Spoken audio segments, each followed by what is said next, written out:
ಮನೆಗೆ ಹೋಗ್ಬೇಕಾದ್ರೆ ನಮ್ಮ ಹೆಣ್ಮಕ್ಳು ಯಾವ ರೀತಿ ಹೇಳ್ತವೆ ಆ ರೀತಿ ಶ್ರೀಶೈಲಕ್ಕೆ ಹೋಗ್ಬೇಕಾದ್ರೆ ಶಿವರಾತ್ರಿ ಹಬ್ಬ ಆದಮೇಲೆ ನಾವೆಲ್ಲ ಒರ್ಪಣೆ ಮಾಡ್ಬೇಕಾದ್ರೆ ಈಗ ಇಷ್ಟು ಮಟ್ಟ ಕಾಣ್ತಾ ಇದೆ. ಇನ್ನೆಷ್ಟೇ ಅಲಂಕಾರ ಮಾಡಿದ್ರು ಶ್ರೀಶೈಲಕ್ಕೆ ಹೋಗ್ಬೇಕಾದ್ರೆ ಇಷ್ಟು ಮಟ್ಟ ಕಾಣುತ್ತೆ. ಎಲ್ಲ ಸೋಮ್ಕೊಂಡು ಇದಾಗೋದಿರುತ್ತೆ. ಏನು ಶ್ರೀಶೈಲಕ್ಕೆ ಹೋಗ್ಬೇಕಾದ್ರೆ ಗಂಡನ ಮನೆಗೆ ಹೋಗ್ಬೇಕಾದ್ರೆ ಹೆಣ್ಮಕ್ಳು ಯಾವ ರೀತಿ ಹೇಳ್ತಾರೋ ಆ ರೀತಿ ಬೆಟ್ಟದಿಂದ ಒಂದು ಪಾದ ಕೆಳಕಿಟ್ರಂತೆ ಹಾಕಿ ಕೊಡಗಲಿಗೆ ಹೋಗೋ ರೋಡಲ್ಲಿ ಅದು ಪಾದ ಉರಕಲ್ಲಾಯ್ತು. ಅಲ್ಲಿ ನಿಂತ್ಕೊಂಡು ಯೋಚನೆ ಮಾಡ್ತಾ ದುಃಖ ಕಾರವಾಗಿ ಅಳ್ತಾ ಇದ್ರಂತಲ್ಲ, ದಳ ದಳ ದಳ ದಳ ಕಣ್ಣೀರು ಆ ಕಡೆ ಹೊಂಟೋಯ್ತಲ್ಲ, ಅದು ಕೆರೆ ಆಗಿದೆ. ಅದು ಕಣ್ಣೀರು ಕಟ್ಟೆ ಅಂತ ಕರೀತಾರೆ. ಆ ಕೆರೆನ ಕಣ್ಣೀರು ಕಟ್ಟೆ ಅಂತಲೇ ಅಮ್ಮನವ್ರ ಕಣ್ಣೀರು ಕಟ್ಟೆ ಅಂತಲೇ ಅದು ಕರೆಯೋದು. ಇನ್ನೂ ಸ್ವಲ್ಪ ಹೊತ್ತು ನಿಂತು ಯೋಚನೆ ಮಾಡ್ತಾ ಇದ್ರಲ್ಲ, ಎಡಗೈನಲ್ಲಿ ಸಿಂಬಳ ಹೇಳ್ತಾ ಇದ್ರಲ್ಲ, ಇಂತಾಗದ ಹೆಂಗಿಟ್ಬಿಟ್ರಲ್ಲ ಅದು ಗೊಣ್ಣೆ ಗುಡ್ಡೆ ಆಗೋಯ್ತು. ಅದಕ್ಕೆ ಅಲ್ಲಿ ಯಾವ ದೇವರು ಇಲ್ಲ ಗುಡ್ಡೆ, ಅದು ಖಾಲಿ ಗುಡ್ಡೆ, ಅದು ಗೊಣ್ಣೆ ಗುಡ್ಡೆ ಅಂತಲೇ ಅದಕ್ಕೆ ಹೆಸರು. ಇದು ಕಣ್ಣೀರು ಕಟ್ಟೆ.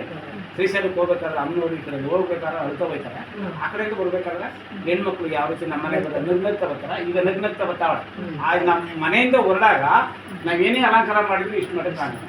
ಆಮೇಲೆ ನಮ್ಮೂರು ಹೆಣ್ಮಕ್ಳೆಲ್ಲ ಪೂಜೆ ಆದಮೇಲೆ ಊರಿಂದ ಹೊರಗಡೆ ಬಂದು ಅಲ್ಲಿ ಮಂಗಳಾರತಿ ಮಾಡಿ ಎಲ್ಲರಿಗೂ ಇದಾದ್ಮೇಲೆ ಪ್ರಸಾದ ಕೊಟ್ಟು ಕಳಿಸೋದು ಎಲ್ಲ ಬರೋದು ಹೇಳ್ತಾರೆ.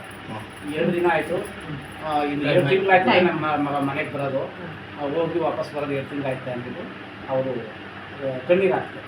ಇದು ಅವ್ರ ಸಂಸ್ಥೆ.